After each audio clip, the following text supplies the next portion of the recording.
E aí galera, beleza? Tudo bom com vocês? Sejam muito bem-vindos a mais um vídeo aqui, né, no nosso canal. Hoje a gente vai estar fazendo uma gravação das questões para revisão da nossa V2, né? Nós fizemos um trabalho e aí nesse trabalho peguei algumas questões que vocês tiveram mais dificuldade, que vocês acabaram errando um pouco mais, questões, né, que eu pedi para vocês informarem, né, se tiveram dificuldade e tudo mais, e coloquei aqui no nosso trabalho, tá certo? Coloquei algumas questões da unidade 5 também, unidade essa que a gente não tem, né, no nosso trabalho, porque a gente ainda não tinha visto em sala. Coloquei também questões da unidade 5, tá bom? E aí, basicamente, né, o conteúdo da nossa prova é unidades 2, 3, 4 e 5, tá bom? Todas essas unidades. A consulta, tá? A legislação apenas não comentada, tá bom? Questão, isso é muito importante, gente. Não venha com qualquer tipo de anotação ou algo assim, porque infelizmente não vai ser possível, tá? A prova continua valendo de 0 a 10, beleza? E aí a gente fez o trabalho valendo 2 pontos extras, tá bom? Primeira chamada, dia 5/11, terça-feira. E segunda chamada, dia 7/11, quinta-feira, tá bom, pessoal? Primeira chamada, questões objetivas e subjetivas. Segunda chamada, questão subjetiva, né, um caso concreto para você dizer se está certo, se está errado, se é devido, se não é devido, se tem adicional, se não tem adicional, se foi correta aquela atuação, se não foi correta e por quê, tá? Geralmente, basicamente, sim ou não, correto, incorreto, justifique e fundamente, tá? E aí por onde estudar, né, gente? Você pode estudar por onde você quiser, tá bom? Doutrina, CLT, as aulas, os slides, os nossos GEDs, a revisão que a gente está fazendo aqui agora, as anotações, o questionário, os questionários que eu disponibilizo para vocês, tá? Você pode escolher a melhor maneira para você poder resolver e estudar, tá bom? E aí a gente vai partir para as questões em si, tá bom? Eu basicamente peguei 14 questões, são 12 do trabalho e 2, né, da unidade 5. Basicamente as questões estão na ordem, né? Primeiro FGTS, depois unidade 3, proteção ao menor e à mulher, depois medicina e segurança do trabalho, e aí por fim a gente finaliza, né, com o auditor fiscal do trabalho, tá bom, pessoal? Vou estar usando aqui, né, o lápis, o marca-texto e tal, pra gente poder fazer algo bem legal, algo bem bacana, tá bom? Vamos partir aqui para a primeira questão, já, beleza?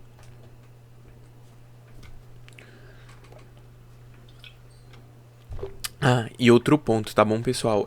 Eu vou sempre estar pausando, né, dando um tempinho para vocês responderem as questões, tá bom? Então, por mais que eu vou ler a questão e aí vou parar um pouquinho, mas vocês pausam para não ter perigo, tá?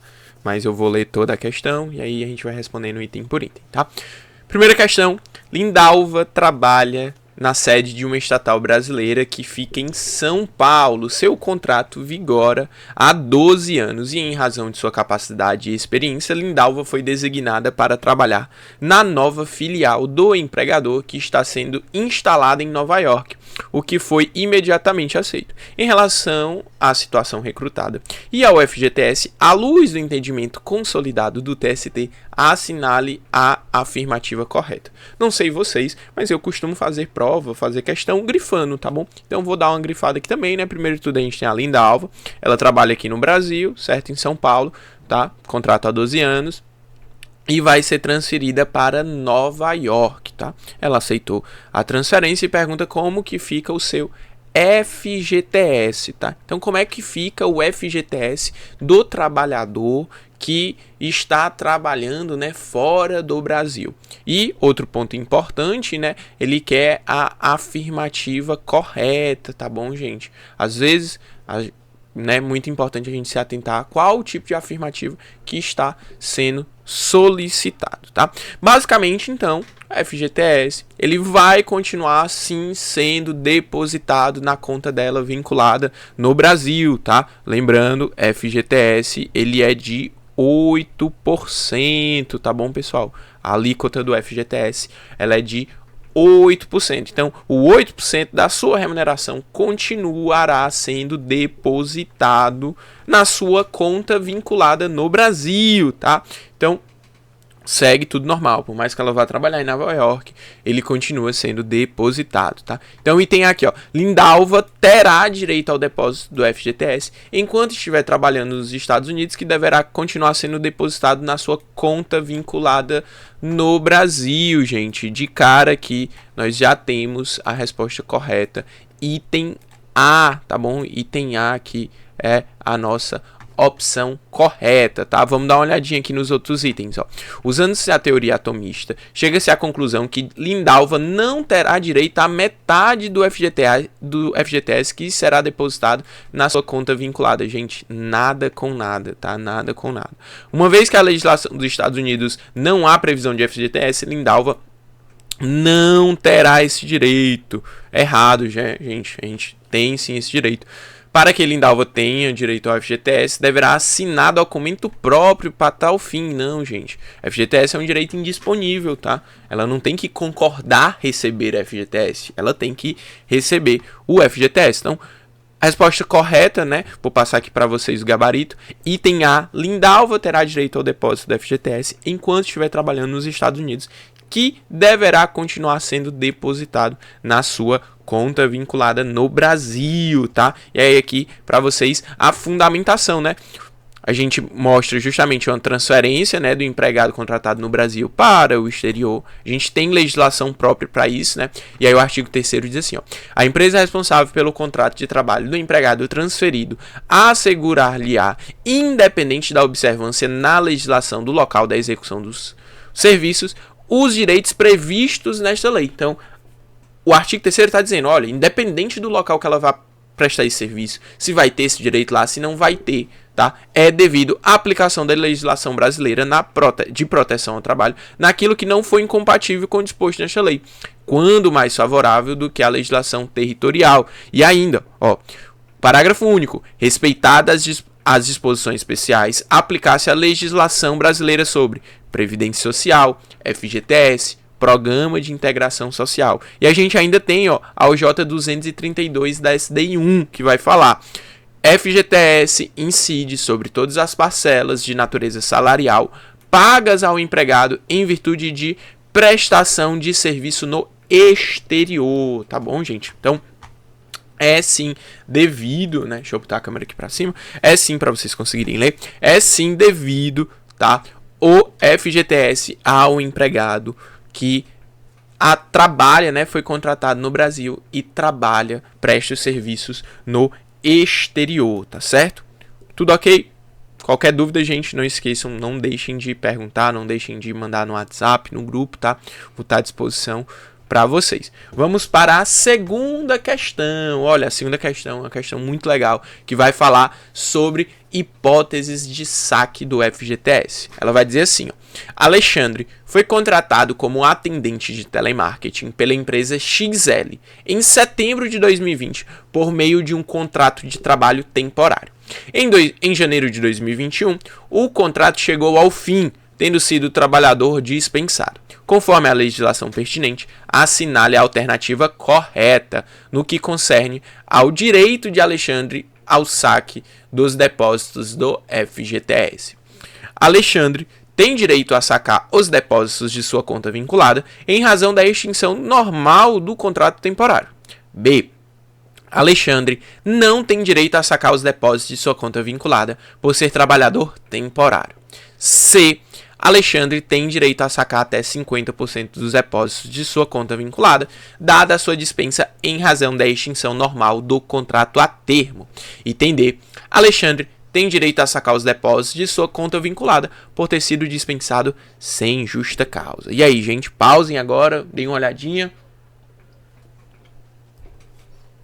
E aí, qual item vocês marcaram, qual vocês acham que é? Então, primeiro de tudo, a gente tem aqui o Alexandre, ele foi contratado, né, em setembro de 2020, por meio de um contrato de trabalho temporário, tá? Isso aqui é uma informação chave pra gente. E aí, em janeiro de 2021, o contrato chegou ao fim, finalizou, certo? E aí, ele foi dispensado.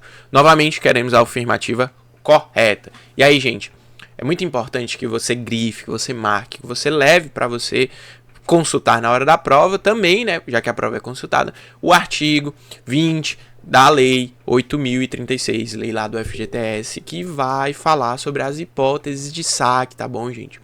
E aí, o contrato de trabalho temporário, ele dá sim direito, com a sua finalização, ao saque do FGTS, tá? Então a resposta correta é o item A novamente, ó. Alexandre tem direito a sacar os depósitos ou conta vinculada em razão da extinção normal do contrato temporário. Alexandre não tem direito.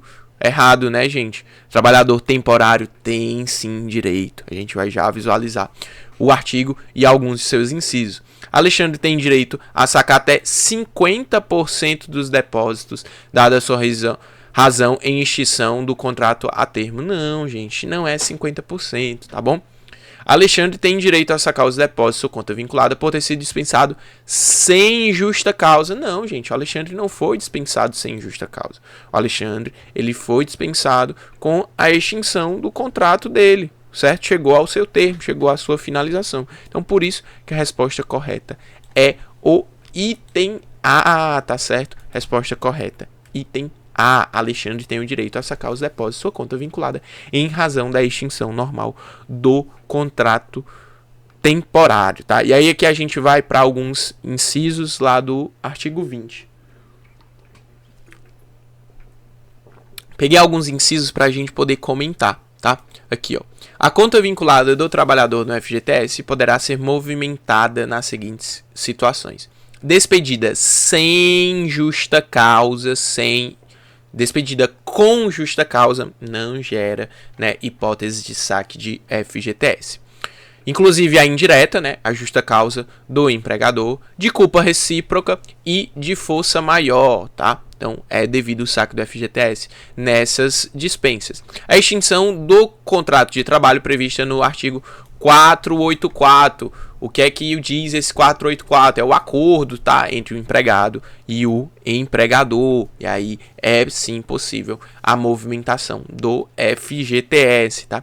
Extinção total da empresa, fechamento de qualquer de seus estabelecimentos, filiais, agências, tá? Tem até uma questão que fala sobre isso, tá? Obviamente tem que estar a decisão transitada em julgado, tá? Aposentadoria, tá, concedida aí pela Previdência Social. Então a pessoa aposentou, tem direito ao saque do FGTS. Falecimento do trabalhador, né? E aí os seus dependentes vão se habilitar para poder sacar esse valor. Pagamento de prestações, né, decorrentes do financiamento habitacional, tá? Para você poder ir comprar sua casa própria, para você também quitar, né? Amortizar ali, você também pode, tá?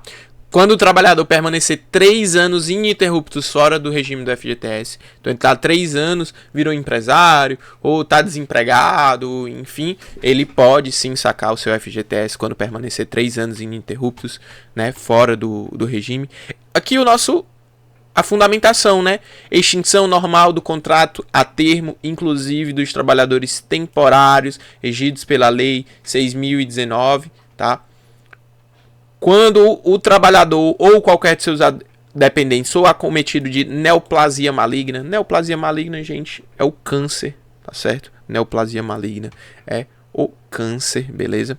Quando o trabalhador ou qualquer de seus dependentes for portador do vírus HIV, tá? É também devido.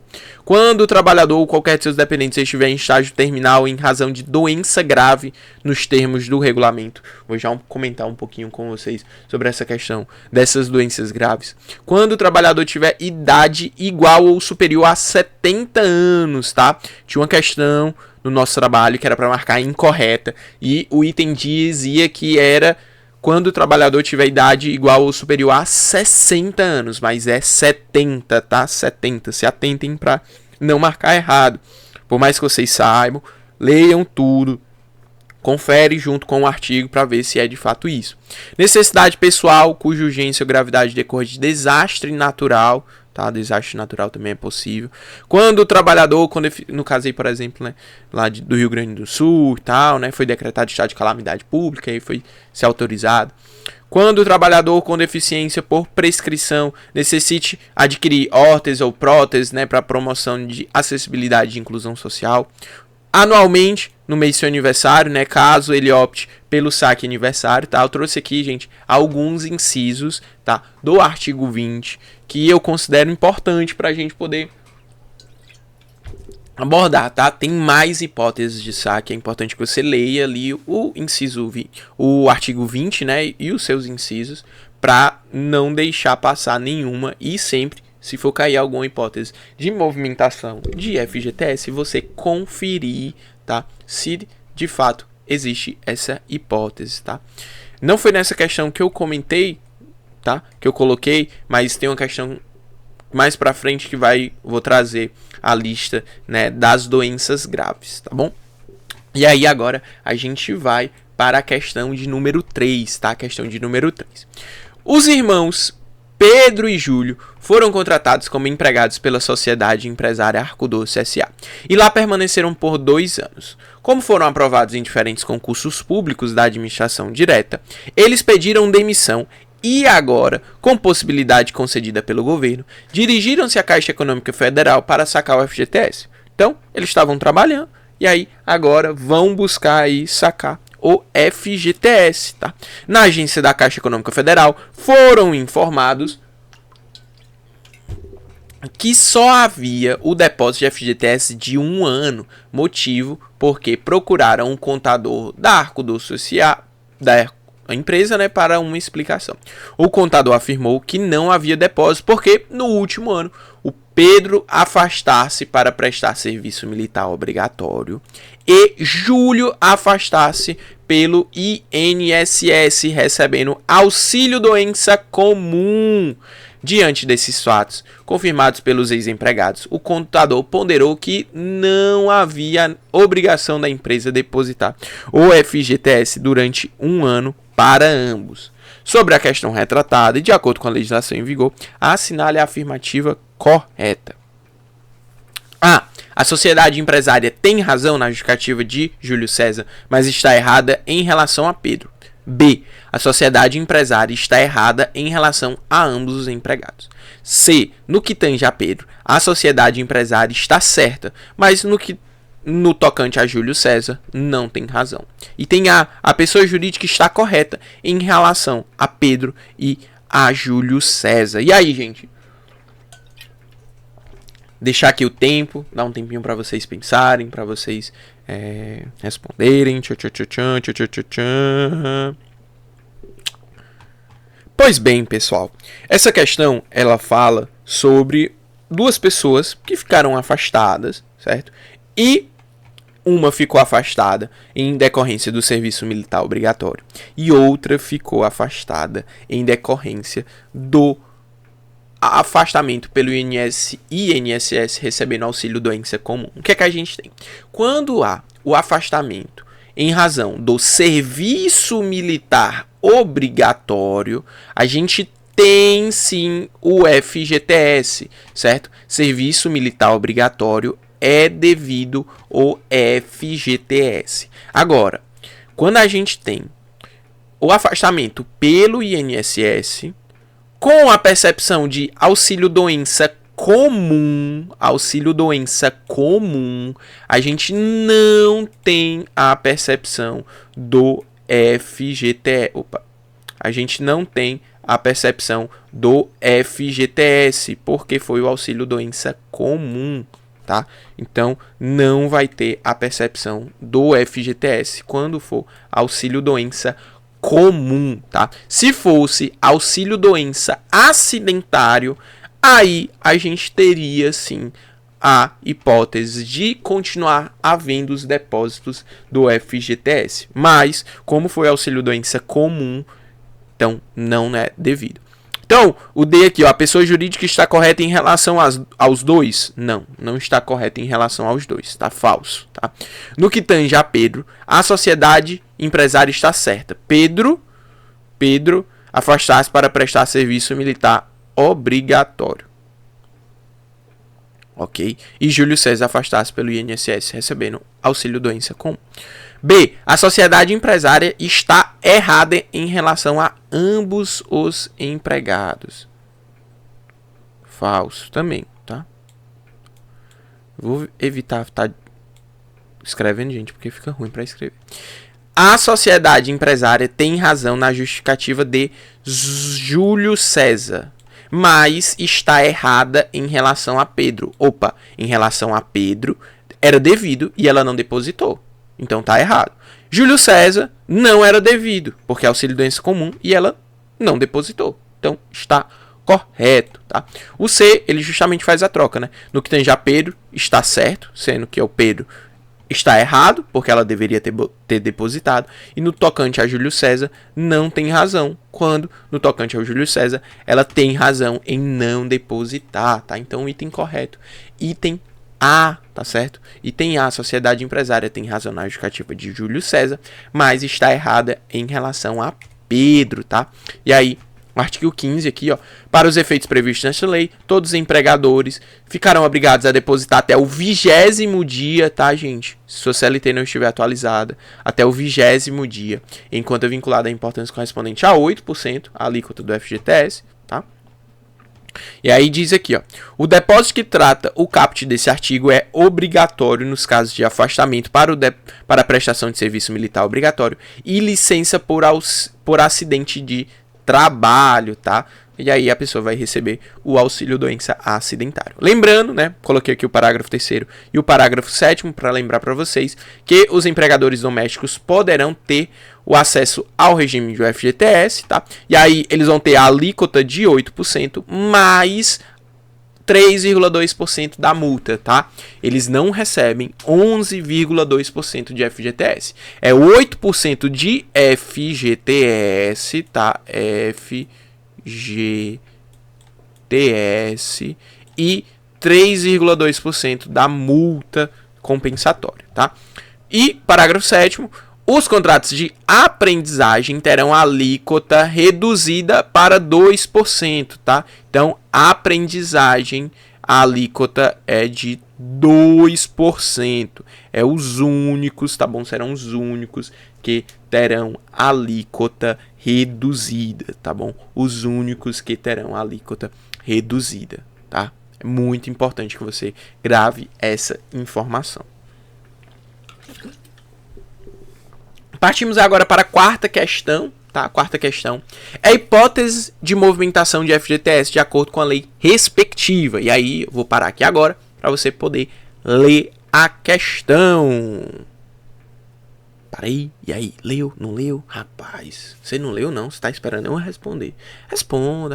É muito importante que vocês respondam, tá? Vocês de fato pausem e respondam, tá bom, pessoal? E aí, aqui, ó, quarta questão, tá? Ela diz assim: a despedida sem justa causa, inclusive a indireta, por justa causa. Opa. Por justa causa não é hipótese, tá? Não é hipótese. Extinção total da empresa, fechamento de qualquer de seus estabelecimentos, filiais, agências. Tá bem parecida essa aqui, hein? Tá bem parecido. C. Quando o trabalhador ou qualquer de seus dependentes for acometido da doença lúpus, tá, gente? Doença lúpus não é uma doença considerada grave. Doença lúpus é uma doença autoimune ali e tal. Suspensão total do trabalho avulso por período igual a superior a 180 dias, tá? Também não, pessoal. Também está incorreto, tá bom? O item correto dessa questão é o item B, tá? B de bola, tá? E aí aqui, ó, trouxe para vocês, né, o inciso 2, que é justamente a fundamentação, tá? E aqui, ó, suspensão total do trabalhador avulso por período igual ou superior a 90 dias, tá? 90 dias e não 180, como traz o item, tá? E aí, trazendo aqui agora para vocês, né? Existe, se você botar doenças graves, saque FGTS no seu Google, vai aparecer um site da Caixa Econômica Federal, que ela vai dizer quais são as doenças consideradas doenças graves, tá? Para saque do FGTS. E aí a gente tem aqui, ó, a alienação mental, cardiopatia grave, cegueira, contaminação por radiação, Parkinson, outras doenças aqui, tá? Hanseníase, tuberculose, AIDS, HIV, neoplasia maligna, né, o câncer, estágio terminal de vida, microcefalia, tá, também pode ser uma hipótese, transtorno do espectro autista, né, no grau severo, também será permitido o saque do FGTS, tá. Então aqui algumas doenças, né, consideradas graves aí para você ficar ligado que pode, né, aparecer esse nome e aí você, opa, isso aqui é uma doença grave, então pode sim ser saque do FGTS, tá? Próxima questão. Jefferson, empregado da sociedade empresária. Já estamos na unidade 3, tá? Editora século XIX. Resolveu adotar sozinho uma criança de 5 anos diante da hipótese, de acordo com a legislação em vigor, assinale a alternativa correta. Item A, Jefferson não terá direito à licença maternidade por falta de dispositivo legal. Item B, Jefferson receberá salário maternidade, mas não terá direito à licença maternidade, porque a regra aplica-se apenas às mulheres. C, Jefferson terá direito à licença maternidade, pois este direito aplica-se à pessoa que adotar, independente do gênero. Jefferson terá direito à licença maternidade de 60 dias. Tchan, tchan, tchan, tchan, tempinho. E aí, pessoal, qual item que vocês acham correto, tá? É importante eu coloquei essa questão aqui pra gente lembrar que, independente do sexo, tá? Independente se é homem, se é mulher, vai ter sim direito, certo? A licença maternidade. Lembrando que a licença é de 120 dias, tá? Então, esse item aqui D já está falso, porque a licença é de 120 dias. Jefferson não terá direito, tá? Por falta de dispositivo legal. Não, gente, a gente tem dispositivo legal. A gente vai, inclusive, ler ele daqui a pouco. Jefferson receberá salário maternidade, mas não terá direito à licença, porque a regra aplica-se apenas às mulheres. Também não, tá? Então, Jefferson terá direito à licença maternidade, pois esse direito aplica-se à pessoa que adotar, gente. É a pessoa que adota, independente do gênero. Então, item correto. Item C de casa, tá? Vamos conferir aqui no gabarito. Item C. E aí aqui o dispositivo, né? O artigo 392A vai falar, né? Que a empregada gestante tem direito de 120 dias de licença. O parágrafo 1º a gente vai ver daqui a pouquinho, né? Mas ele pode sim ser antecipado até o 28º dia antes do parto. O período de descanso vai poder ser aumentado em até 2 semanas, tá? E aí é garantido, né, empregada durante a gravidez sem prejuízo, sem prejuízo do salário, né? Ela pode ser transferida de função para poder, né, ficar em uma que melhor assegure, né, essa comodidade e não atrapalhe a gestação, sendo claro, né, devido à retomada dela, tá, a função exercida. Dispensa do horário de trabalho pelo tempo necessário para a realização de, no mínimo 6 consultas médicas, tá, e exames complementares. E aqui o 392A.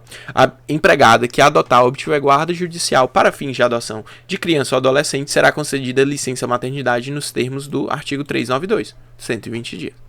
A licença maternidade só será concedida mediante a prestação do termo judicial de guarda, tá? Adotante ou guardiã. A adoção guarda judicial conjunta, se for conjunta, ensejará a licença apenas a um dos adotantes ou guardiães, tá? Empregado ou empregada, empregado ou empregada, tá?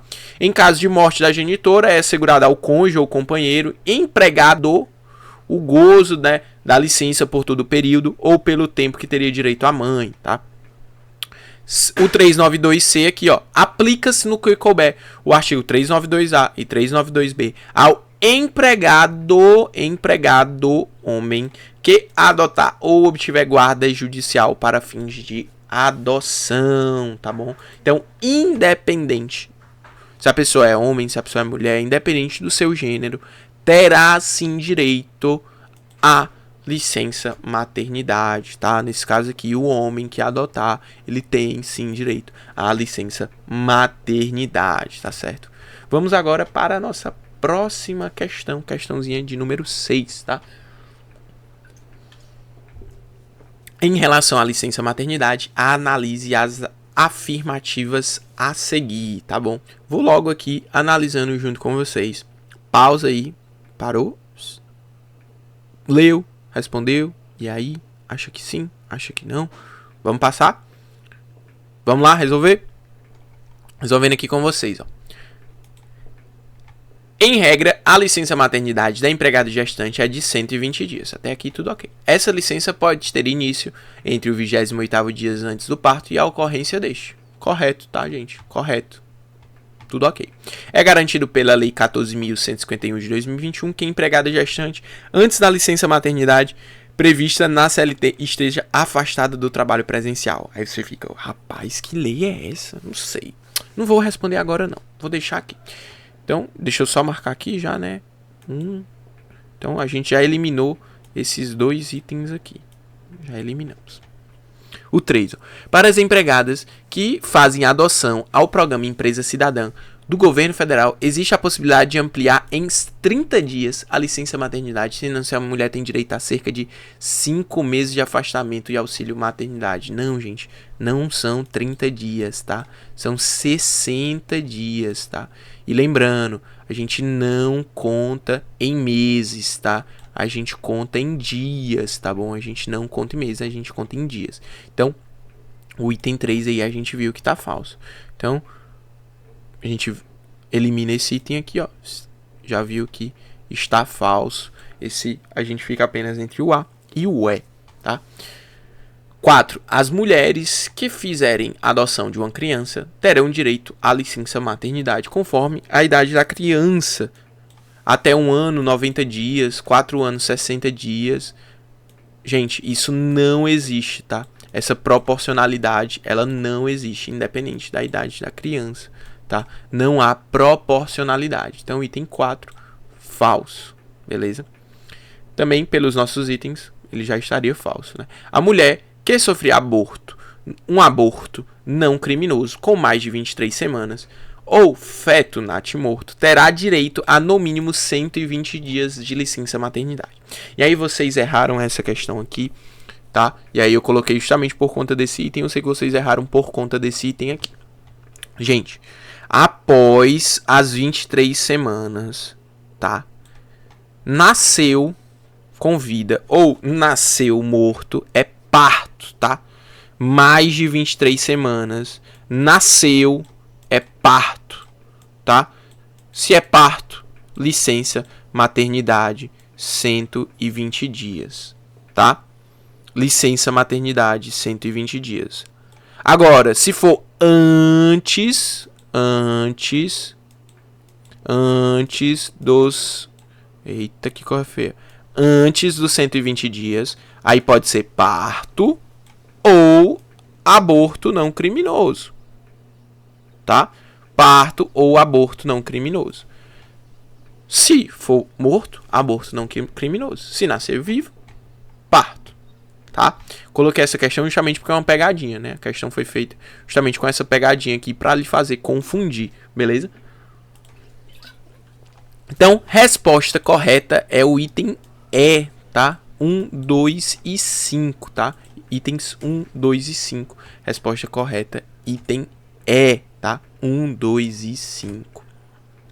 E aí, trazendo aqui para vocês, né? A assertiva 1, né? Fala lá no artigo 392 da CLT, no seu parágrafo 1º, que pode antecipar até o 28º dia. Tá? A Lei 14.151, gente, ela fala justamente essa possibilidade da pessoa, certo? Durante o período que estava tendo a pandemia e tudo mais, ela ser transferida, ela ser colocada em teletrabalho, ser possibilitada essa transferência, né? Em decorrência do risco, né? Da saúde do bebê, tá? Então, está correta essa lei, você poderia procurar ela no seu VAD, ou então, a gente viu que ela estaria correta, né? Pelos itens, né? Não teria o que fazer. Em relação ao programa Empresa Cidadã, né? 60 dias, né? E não 30, como traz lá o inciso, tá? Os parágrafos do artigo 392 da CLT, que eram os parágrafos que traziam essa proporcionalidade, que tem já uma questão sobre isso, eles estão revogados, tá? O que vale é o artigo 392, tá? Os 120 dias, tá bom? 120 dias do artigo 392. E aqui, né? Após as 23 semanas, parto, tá? Após as 23 semanas, parto. Nasceu vivo, parto. Nasceu morto, parto também. Antes das 23 semanas, vai poder ser parto ou aborto não criminoso. Se nasceu vivo, vai ser parto. Se nasceu morto, vai ser aborto não criminoso. Tá certo? Beleza, tranquilo.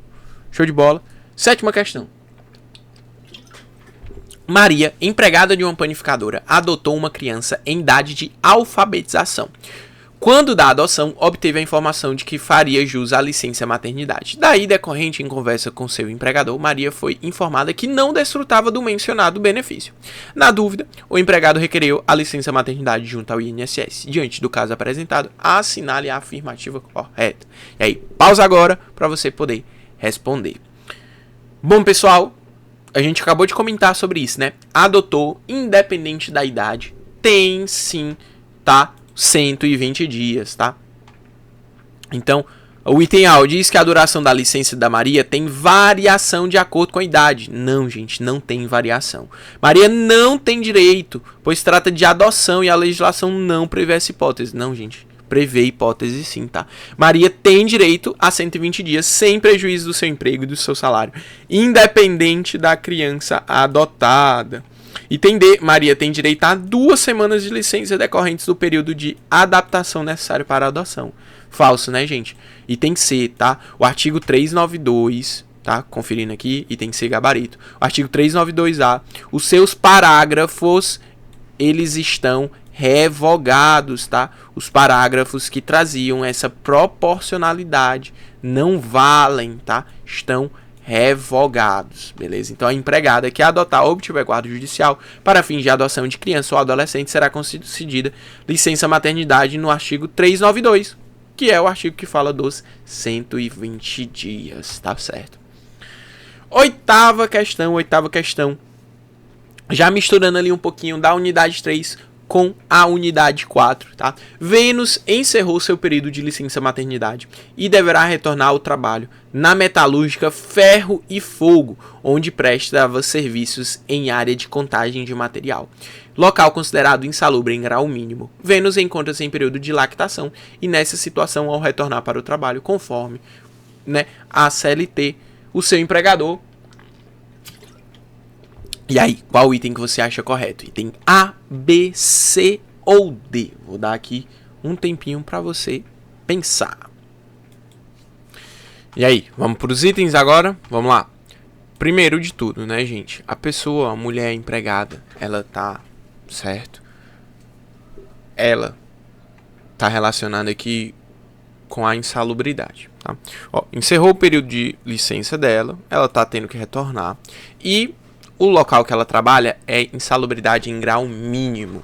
E aí ela encontra-se em período de lactação. Gente, gestante, lactante, independente. Grau mínimo, médio, máximo, tá? Não vai fazer diferença. Ela não deve permanecer no local insalubre, tá? Então o que é que o empregador dela tem que fazer? Deverá afastá-la do local da insalubridade até o final da lactação. Opa, até aí ok. Mas nessa hipótese a empregada receberá apenas metade do adicional. Não, gente. Não. Não é sem prejuízo da sua remuneração. O salário dela, ela continua recebendo o adicional de insalubridade, tá? Normal. Deverá afastá-la do local de insalubre até o final da lactação. Ok. Mas a empregada continuará recebendo o adicional de insalubridade em grau mínimo, que é o grau que ela tem, que percebia antes do afastamento. Correto, tá, gente? Poderá mantê-la no mesmo local de trabalho. Não, gente, não pode manter, tá? Não pode. Beleza? Eu acho que tem um item aqui, D. Poderá mantê-la no mesmo local de trabalho, isso com o afastamento da lactante. Ah, não, é só repetida, né? Não, é outro item, tá? Ficou formatado errado. Poderá mantê-la no mesmo local de trabalho, eis que o afastamento da lactante se dá apenas nas hipóteses de grau médio e máximo. Não, gente. Lactante independente do grau. A gestante também. Deverá afastá-la do local insalubre até o final da lactação, mas nessa hipótese a empregada não receberá adicional. Errado, gente. Ela continua recebendo adicional, tá? Então, item correto. Item B de bola, tá? B de bola. Afasta, certo? Mas continua recebendo o adicional. E aí o artigo 394A da CLT diz, ó, sem prejuízo da sua remuneração. Ou seja, o valor do adicional. A empregada deverá ser afastada de insalubres em grau máximo enquanto durar a gestação, consideradas insalubres em grau médio ou mínimo. Então, essa parte que está grifada aqui, necessário, né, o atestado e tal, médico, do médico de confiança, gente, não precisa, tá? Não precisa, tá? Está revogado, tá? Inclusive foi questão aí do CNU, né, da redação do CNU para poder falar sobre isso, tá? Então não precisa. Atividades consideradas insalubres em qualquer grau durante a lactação, tá? Então, durante a lactação, durante a gestação, independente do grau, tá? Independente do grau. E aí que novamente tá cancelado, tá? Essa parte aqui, tá? Da exigência do atestado. Então, cabe à empresa pagar o adicional de insalubridade, a gestante ou a lactante, efetivando-se a compensação, né? Observando o artigo 248 da Constituição e tal. Enfim, mas é devido o pagamento do adicional de insalubridade. Se ela for gestante ou lactante, independente do grau, tá? Gestante ou lactante, independente do grau. Nona questão. Contrato de aprendizagem. Com relação ao contrato de aprendizagem, assinale a alternativa correta. Dá o tempinho para você ler. E agora? Deixa eu mudar aqui a câmera. Pá. Bom, pessoal, em relação aqui ao contrato de aprendizagem, ele é um contrato que pode ser ajustado apenas de maneira escrita, de forma escrita. Então, ele não pode ser ajustado de forma tácita. É um contrato por prazo determinado, correto, cuja duração jamais poderá ser superior a 2 anos. Falso, né, gente? Jamais não. Existe o contrato, ele é de até 2 anos, mas as pessoas que são consideradas, né, portadores de deficiência não fazem jus a esse impedimento. Então, ele pode ser, sim, superior a 2 anos. Salvo condição mais favorável, ao menor aprendiz deve ser assegurado o salário mínimo hora. Correto, tá, gente? A duração do trabalho do aprendiz não pode exceder de 4 horas diárias, sendo vedada a prorrogação. Falso, né, gente? Opa, aqui, o 4, tá? Não são 4 horas, tá? Pode sim passar das 4. O que não pode é passar das 6 horas diárias, tá? 6 horas diárias. Então, item correto é o C, tá? Item correto, item C, beleza? E aqui, contrato de aprendizagem, né? Contrato especial, ajustado por escrito, por prazo determinado, né? Maior de 14 e menor de 24, tá certo? Ao aprendiz, salvo condição mais favorável, será garantido salário mínimo hora. Contrato não poderá estipular por mais de 2 anos, exceto quando se tratar de aprendiz portador de deficiência. A idade máxima também não vai se aplicar quando for portador de deficiência. Quando não tiver oferta de ensino médio para o cumprimento do dispositivo do parágrafo 1º deste artigo, a contratação do aprendiz poderá ocorrer sem a frequência da escola, tá? Desde que já tenha concluído o ensino fundamental. A duração não excederá de 6 horas diárias, sendo vedada a prorrogação e a compensação, tá? O contrato de aprendizagem extingue-se no seu termo ou quando o aprendiz completar 24 anos ou ainda antecipadamente, né? Aqui, formas, né, de antecipação, né? Isso aqui.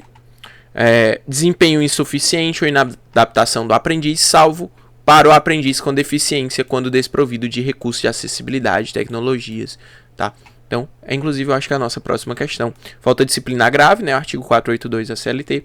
Ausência injustificada da escola, tá? Que implique a perda do ano letivo. Ou a pedido do aprendiz também pode ser rescindido, né? O contrato de aprendizagem. 10ª questão, né? Em relação ao contrato de aprendizagem, tá? E aí, aqui, ó. Em qualquer hipótese, o contrato de aprendizagem não poderá ser estipulado por mais de 2 anos. Pode sim, né? No caso de portadores de deficiência. A duração do trabalho do aprendiz não excederá 5 horas. Falso, né, gente? Não excede 6. A validade do contrato de aprendizagem prescinde a anotação na CTPS, devendo ser provada a matrícula e frequência na escola, caso não haja concluído o ensino médio. E de inscrição em programa de aprendizagem e desenvolvimento sob orientação de entidade qualificada, tá, gente? Olha, essa questão da matrícula, né, ela pode ser mitigada, né? Vou até voltar aqui para mostrar para vocês, né? nas localidades que não houve oferta de ensino médio, ele pode sim ser contratado como aprendiz, tá? Desde que já tenha concluído o ensino fundamental. O item C, o item D aqui, que é o nosso correto, né, é considerada causa para a extinção do contrato de aprendizagem desempenho insuficiente na adaptação, salvo para o aprendiz portador de deficiência, né? O contrato de aprendizagem é um contrato especial, ajustado por escrito, por prazo determinado ou indeterminado. Acabou aqui, né, gente? É só prazo determinado, tá? Prazo determinado, beleza? Então, questão correta, item D de dado, tá? 10ª questão, item D de dado. Questão de número 11, gente, questão muito boa, tá? Hugo, José e Luiz são colegas de trabalho na mesma empresa. Hugo trabalha diretamente com transporte de material inflamável, de modo permanente, tá? Então, o Hugo trabalha com o transporte do material inflamável de modo permanente nas dependências da empresa. José faz a rendição de Hugo durante o intervalo para a alimentação, ou seja, quando o Hugo está se alimentando, quem está fazendo o transporte do material inflamável é o José. E, no restante do tempo, exerce a função de teleoperador.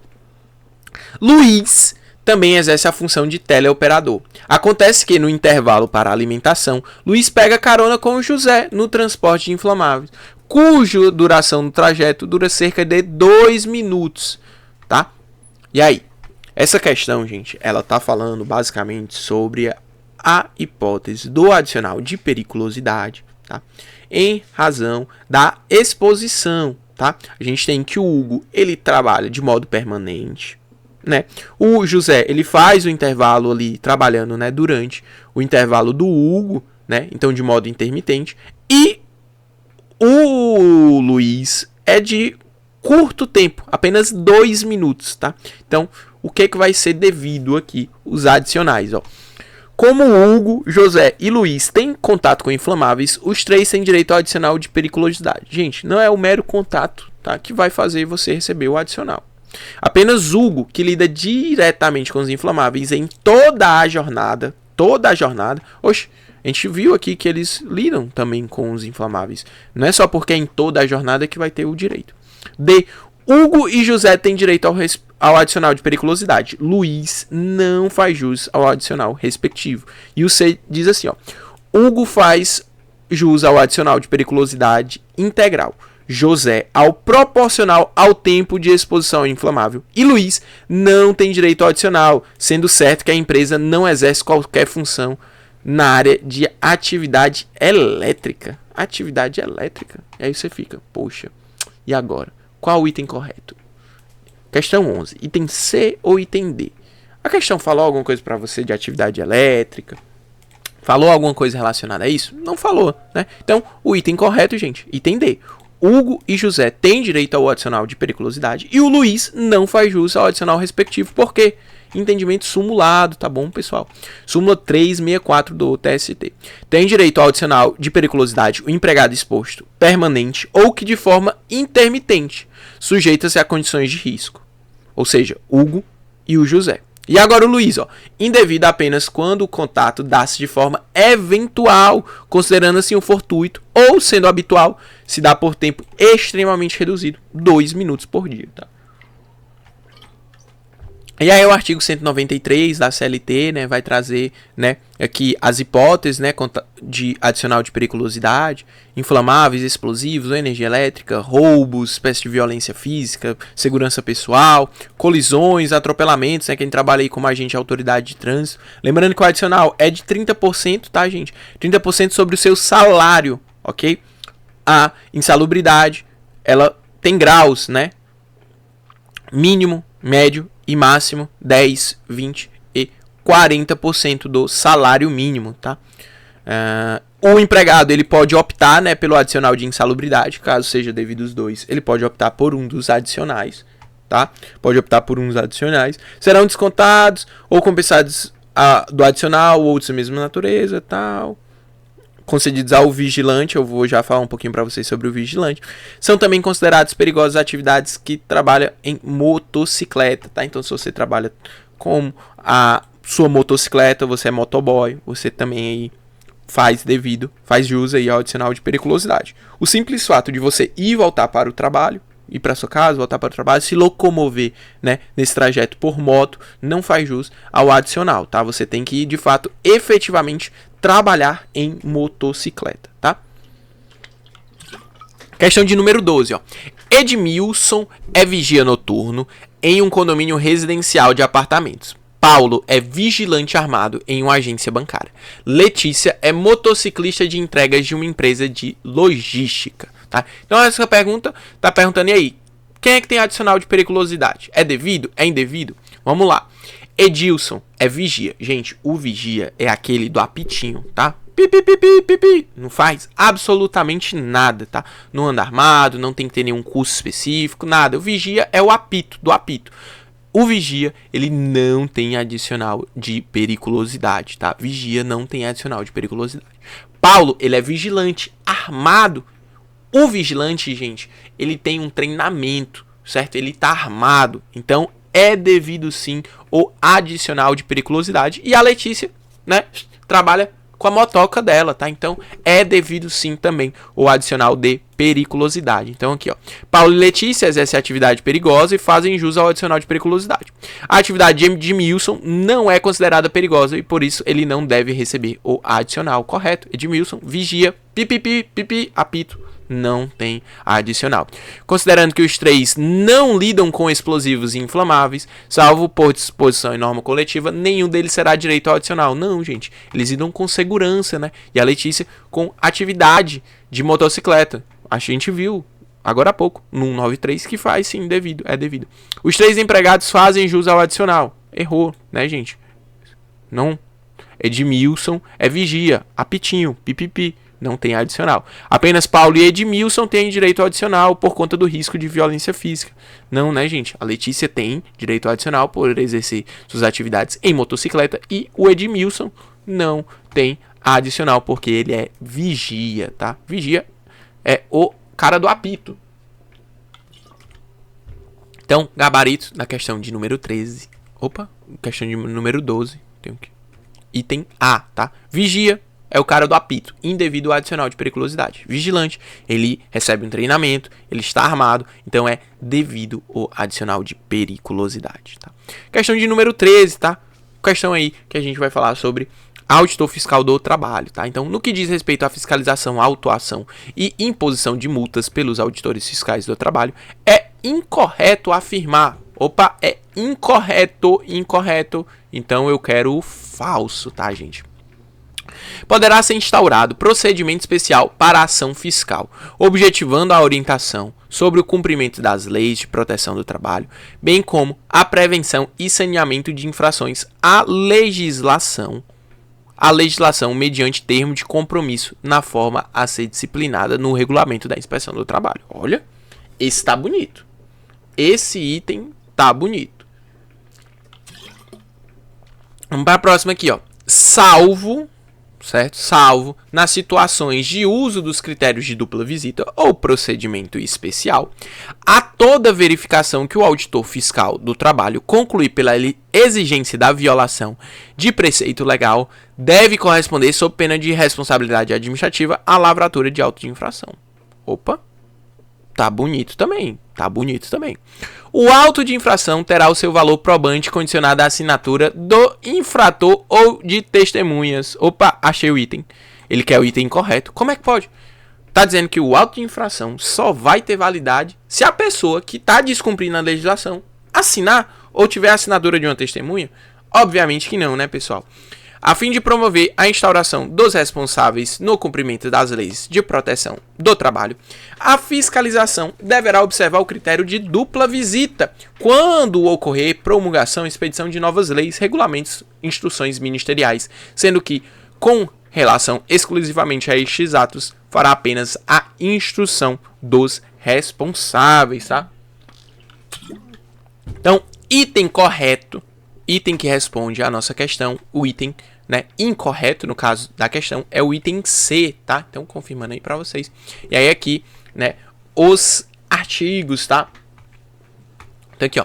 Poderá ser instaurado procedimento especial para ação fiscal, objetivando a orientação sobre o cumprimento das leis de proteção do trabalho, bem como a prevenção e o saneamento de infrações à legislação mediante termo de compromisso, na forma a ser disciplinada no regulamento da inspeção do trabalho. Questão aí idêntico, né? O artigo idêntico ao item. O auto de infração será lavrado em duplicata, nos termos, nos moldes e instruções expedidos, sendo uma guia entregue ao infrator, contra recibo ou ao mesmo enviada dentro de 10 dias da lavratura, sob pena de responsabilidade em registro postal. E aí lembrando, né? Você deve observar e ler todo o parágrafo, todo o artigo, tá? Ó, o auto não terá o seu valor probante condicionado à assinatura do infrator ou de testemunhas e será lavrado no local da inspeção. Então, no local da inspeção, ele já tem que fazer a lavratura, salvo havendo motivo justificado que será declarado no próprio auto, quando não deverá ser lavrado dentro de 24 horas sob pena de responsabilidade. Então, o auto tem que ser feito ali, no local da inspeção. Só que na hora da inspeção pode ocorrer alguma coisa, pode ser algo perigoso e tal. Então, né, ele pode lavrar o auto depois, tá certo? E aí pode lavar o auto depois. Aqui, a fim de promover a instauração dos responsáveis no cumprimento das leis de proteção do trabalho, a fiscalização deverá observar o critério de dupla visita nos seguintes casos: quando ocorrer promulgação ou expedição de novas leis, regulamentos ou instruções ministeriais, sendo que, com relação exclusivamente a estes atos, fará apenas a instrução dos responsáveis. Em se realizando primeira inspeção dos estabelecimentos ou dos locais de trabalho recentemente inaugurados ou empreendidos, tá? Aí, o critério da dupla visita. Última questão, tá? Após ser autuada pela fiscalização do trabalho, a empresa recebeu o auto de infração e decidiu recorrer na esfera administrativa por entender que não existia irregularidade ao tentar fazer. O superintendente regional do trabalho condicionou o segmento do recurso administrativo ao pagamento da multa. E aí, gente, teve a fiscalização, houve a atuação, quero recorrer administrativamente. Tem uma multa. O superintendente regional do trabalho condicionou o segmento do recurso à multa. Gente, está incorreto, tá? Não é devido, é inconstitucional a exigência dessa multa, tá? Então aqui, ó, a atitude do superintendente foi correta? Não foi correta. O superintendente foi imprudente, pois a condição de garantir o juízo para fins de recurso administrativo depende de prévia autorização judicial. Não, gente, não tem que ter autorização judicial porque é indevido, é inconstitucional. O superintendente agiu com excesso, pois o máximo que poderia agir de acordo com a CLT seria metade do valor da multa. Não, gente, não pode exigir nada. Agiu incorretamente o superintendente, pois é inconstitucional a exigência de depósito ou arrolamento prévio de dinheiro ou bens para admissibilidade de recurso administrativo. Correto, gente, item que responde à nossa questão. Ele não pode condicionar, certo? Súmula vinculante de número 21, tá? Súmula vinculante de número 21 do STF, tá? É inconstitucional a exigência de depósito ou arrolamento prévios de dinheiro ou bens para admissibilidade de recurso administrativo. E a gente ainda tem aqui, ó, súmula 224, tá? Ela diz o seguinte, ó, o artigo 1º, o parágrafo 1º do artigo 636 da CLT, que estabelece a exigência de prova de depósito do valor da multa combinada em razão da autuação administrativa, como pressuposto de admissibilidade, não foi recepcionado pela Constituição. Tá? Então você vai lá no seu artigo 636, parágrafo 1º da CLT, e você pinta ele de vermelho, tá? Você vai pintar ele de vermelho, porque ele é inconstitucional, tá? Inconstitucional. Altere lá no seu vadimeco, altere na sua CLT, tá bom? Para você não correr no erro, assim como altere lá na sua CLT o artigo 413, tá? Porque ele diz lá que são 48 horas semanais a carga horária do menor e 25% de adicional, tá? Não, gente, não são 48 horas. A carga horária ela é de 44 horas semanais e o adicional de hora extra é de 50%, tá? Conforme a nossa Constituição, tá bom? Então, altere aí no seu VAD, na sua CLT, para não ter perigo, para você não errar, tá bom? Torço com força que caia uma questão sobre isso e você, infelizmente, tenha deixado isso passar e acabe errando, tá? Brincadeiras à parte, mas torço para que caia essa questão, você mude e você consiga acertar, tá bom? Para que não ter perigo. E aí, pessoal, vamos encerrando por aqui, tá? Gostaria de agradecer a presença de todos vocês. Lembrando que a nossa prova já se aproxima, né? No dia 7 a primeira chamada e... no dia 5 a primeira chamada e no dia 7 a segunda chamada, tá? Deixo aqui o QR Code para vocês confirmarem a presença de vocês, tá? Ou então, quando vocês clicam aqui, quando eu enviar o PDF, vocês podem confirmar a presença de vocês nessa revisão, né? Nesse GED de revisão, tá? E fico aí à disposição, para tirar eventuais dúvidas e tudo mais. Agradeço fortemente a todos que assistiram esse vídeo.